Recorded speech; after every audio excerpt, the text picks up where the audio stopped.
नमस्कार, मैं हूं ताबिश हुसैन। अमेरिका के राष्ट्रपति जो बाइडेन ने कानून से दोषी साबित हो चुके अपने बेटे हंटर बाइडेन को माफी दे दी है। बाइडेन ने अपने विशेषाधिकार के इस्तेमाल से अपने बेटे को यहां पर बचा लिया, लेकिन नवनिर्वाचित राष्ट्रपति डोनाल्ड ट्रंप ने इसे न्याय का गर्भपात बता दिया है। अब जिस अमेरिकी न्याय व्यवस्था में अमेरिका के राष्ट्रपति को ही भरोसा नहीं है, उसी न्याय व्यवस्था के फैसले को लेकर भारत में हंगामा मचाया जा रहा है। अदानी समूह के लोगों के खिलाफ अमेरिका में लगाए जा रहे आरोपों पर यहां कांग्रेस और उसके नेता संसद नहीं चलने दे रहे हैं।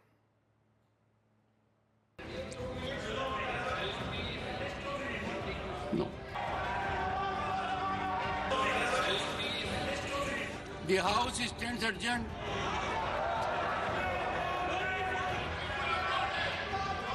The House stands adjourned in the name of Lok Sabha में विपक्ष के नेता राहुल गांधी और उनकी पार्टी कांग्रेस की बुद्धि की बलिहारी देखिए।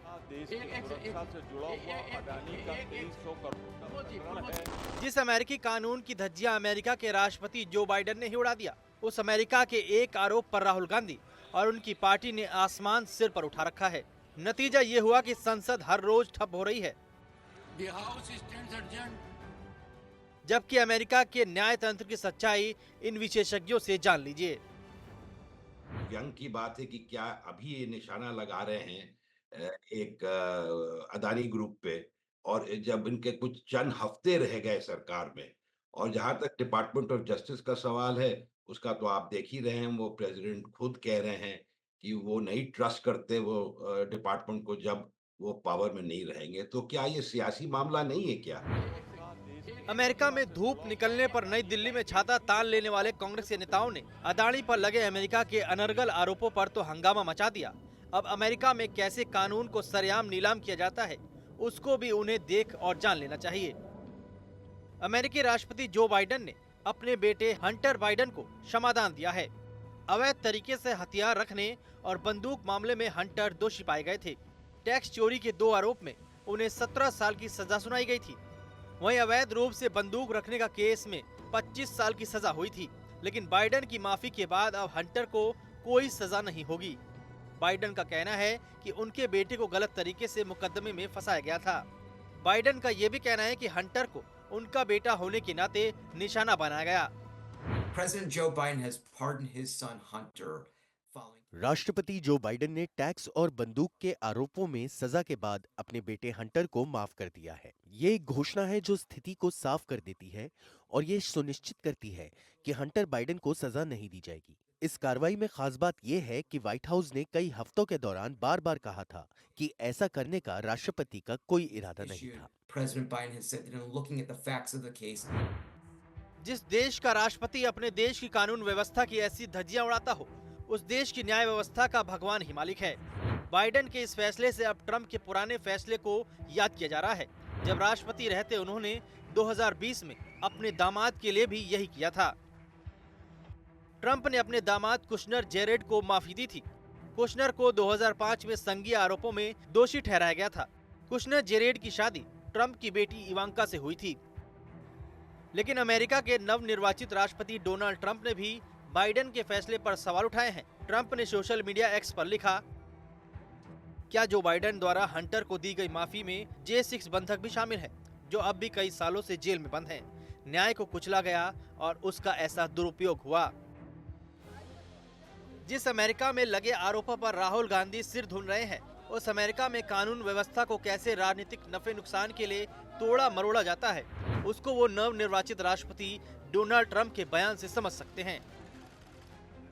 ट्रंप का आरोप है कि डेमोक्रेट पार्टी ने उनके खिलाफ लड़ाई में करदाताओं के $100 मिलियन से अधिक बर्बाद कर दिए। उनका आरोप है कि अनैतिक तरीके से चुनाव जीतने और उनको हराने के लिए न्याय व्यवस्था का दुरुपयोग किया गया। उनका आरोप है कि सरकारी वकीलों और डिस्ट्रिक्ट अटॉर्नी का भी इस्तेमाल किया गया, जिन्हें ट्रंप को हराने के लिए अभियान चलाया। दुनिया के सबसे ताकतवर देश अमेरिका में कानून व्यवस्था कितनी कमजोर हो चुकी है, उसको आप ट्रंप के ही आरोपों से समझ सकते हैं। ट्रंप गाहे बगाहे अमेरिकी जजों की विश्वसनीयता पर भी सवाल उठाते रहे हैं। उन्होंने यहाँ तक कहा है कि डेमोक्रेट अमेरिकी अदालतों में कट्टर वामपंथी जजों को भरना चाहते हैं। इसके खिलाफ रिपब्लिकन सीनेटरों को कदम उठाने चाहिए। ये इसलिए जरूरी है कि सत्ता परिवर्तन से पहले कोई नया जज कुर्सी पर ना बैठे। इससे आप अंदाजा लगा सकते हैं कि अमेरिका में न्याय व्यवस्था की क्या स्थिति है, कैसे वहां इंसाफ को सत्ता के हुक्म पर नीलाम कर दिया जाता है।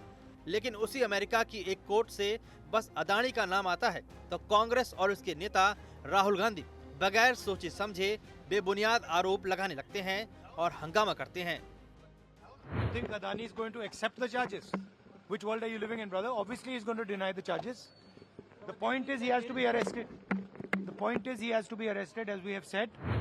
राहुल गांधी लोकसभा में विपक्ष के नेता जैसे संवैधानिक पद पर बैठे हुए हैं। ऐसे में उनके अनर्गल आरोपों के बाद सवाल उठता है कि क्या राहुल गांधी अमेरिका की न्याय व्यवस्था की जर्जर स्थिति को समझ नहीं पा रहे हैं? क्या उन्हें पता नहीं है कि किसी दूसरे देश में आरोप लगने पर अगर गिरफ्तारी की बात हो तो विदेश मंत्रालय को संबंधित देश सूचित करता है? क्या उन्होंने पता लगाने की कोशिश की कि विदेश मंत्रालय तक अमेरिका का कोई आग्रह आया है या नहीं? अगर राहुल गांधी ने विदेश मंत्रालय के प्रवक्ता के इस बयान को ही सुन लिया होता तो उन्हें बात साफ साफ समझ में आ जाती। समन और गिरफ्तारी वारंट की विदेशी सरकार सेवा से कोई भी अनुरोध पारस्परिक कानूनी सहायता का एक हिस्सा है, लेकिन ऐसे अनुरोध की योग्यता के आधार पर जांच की जाएगी। हमें अमेरिका से कोई अनुरोध प्राप्त नहीं हुआ है। यानी अपने यहाँ तथ्यों को बगैर परखे कांग्रेस की यही फिलॉसफी है कि न आरोपों का खाता न वही, जो अमेरिका में आरोप भर लग जाए तो वही सही। What did they first say? The issue of press statement. हमने अदानी के साथ क्या देखा है? सबसे पहले वे एक प्रेस बयान जारी करते हैं कि श्री अडानी का नाम लिया गया है। फिर वे दूसरा बयान जारी करते हैं कि उनका नाम इसमें नहीं है। ये स्पष्ट रूप से उस सफलता का राजनीतिकरण है जो भारतीयों और भारतीय कारोबारों ने हासिल की है।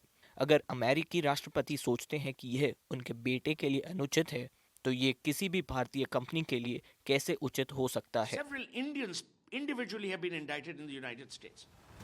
और तो और खुद अदानी ग्रुप के चेयरमैन गौतम अदानी ने अमेरिका में लगे कथित आरोपों पर पहली बार बात की और आरोपों को खारिज कर दिया। उन्होंने कहा कि अदानी ग्रुप में किसी पर भी आरोप नहीं लगे। उन्होंने ये भी कहा कि हर हमला हमें और मजबूत बनाता है। Less than 2 weeks back, we faced a set of allegations from the US about compliance practices at Adani Green Energy. This is not the first time we have faced such challenges. What I can tell you is that every attack makes us stronger. The fact is that despite a lot of the wasted reporting, no one from the Adani side has been charged with any violation of the FCPA or any conspiracy to obstruct justice. Nobody can incentivize me. The only factor is this is an understanding between central government and the state government. There is no third party for anybody to even speak of such language. अब सवाल है कि America में न्याय व्यवस्था की दुर्गति के बाद भी क्या राहुल गांधी उसी लकीर के फकीर बने रहेंगे जिसमें झूठे आरोपों और अफवाहों के सिवा कुछ भी नहीं है, या अब वो सुधार लाएंगे? एनडीटीवी इंडिया की रिपोर्ट। तो जिस अमेरिका की कानून व्यवस्था पर उसके राष्ट्रपति को भरोसा नहीं है, उसी व्यवस्था के लगाए आरोपों पर हमारे यहां संसद ठप कर दी जा रही है, जबकि संसद ठप करने और हंगामा करने वालों को जापान और इजराइल जैसे देश नहीं दिखते जो अदानी ग्रुप पर लगे आरोपों को बेबुनियाद मानते हैं। और इतना ही नहीं, तमाम अंतर्राष्ट्रीय फाइनेंस कंपनियां भी अदानी ग्रुप में निवेश करने को तैयार रहती हैं। अमेरिकी कानून व्यवस्था पर अमेरिका में ही सवाल उठ रहे हैं, तो आप समझ सकते हैं कि वहां कैसे कानून का दुरुपयोग होता है। अडानी का केस को लेके शोर मचा रहे हैं, ये अपने गिरबान में झांक के नहीं देख रहे हैं कि अमेरिका के अंदर जो करप्शन जो है वो किस हद तक बढ़ चुकी है। और इन्होंने तो यहाँ तक कर दिया कि करप्शन को मैं कहता हूँ अमेरिका के अंदर 2 हिस्सों में बांटता हूँ। एक करप्शन वो है जिसको इन्होंने लीगलाइज कर दिया है, जैसे कि इन्होंने कहा कि जो लॉबिंग है, लॉबिंग बेसिकली क्या है, एक करप्शन का जरिया है।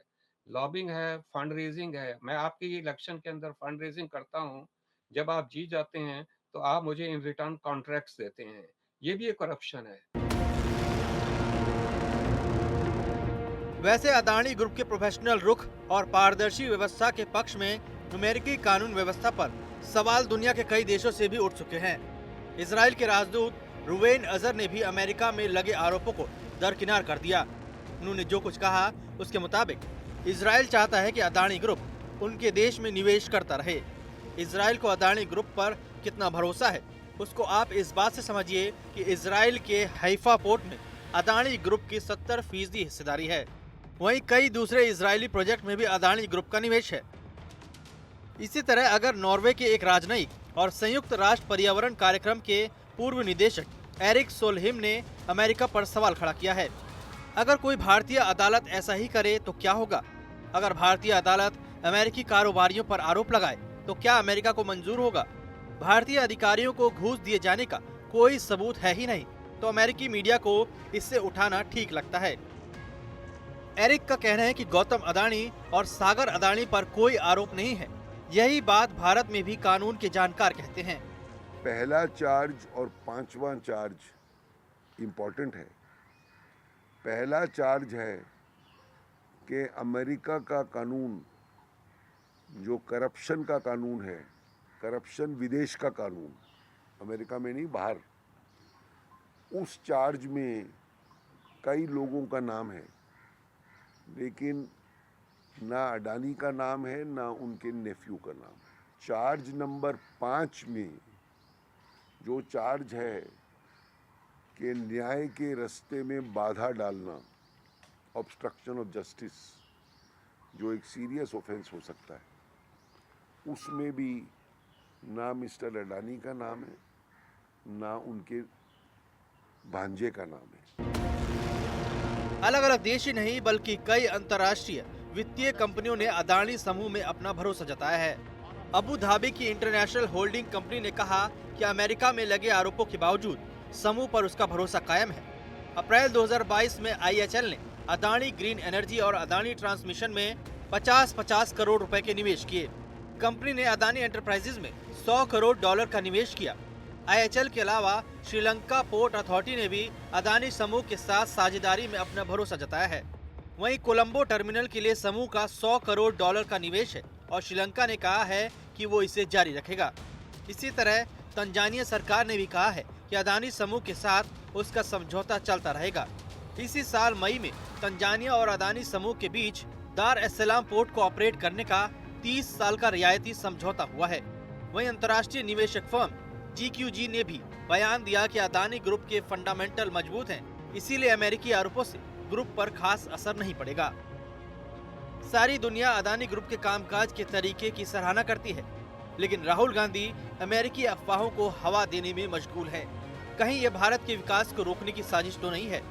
कांग्रेस समझते हैं कि जो कुछ भी कार्य विदेशी शक्तियों से होता है उसको उस पे हम अंधविश्वास से आगे बढ़ाएंगे हिंदुस्तान में, और ये गलत है। भारतीय उद्योग समूह इतना आगे बढ़ रहा है, उसको बदनाम करने के लिए कई जगह और क्या ये तो जाहिर है।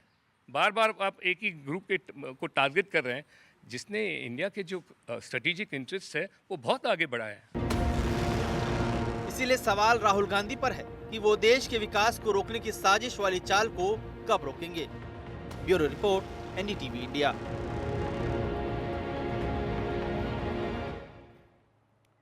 राहुल गांधी की जिद पर कैसे इंडिया ब्लॉक में पड़ने लगी है दरार, आपको दिखाएंगे एक ब्रेक के बाद।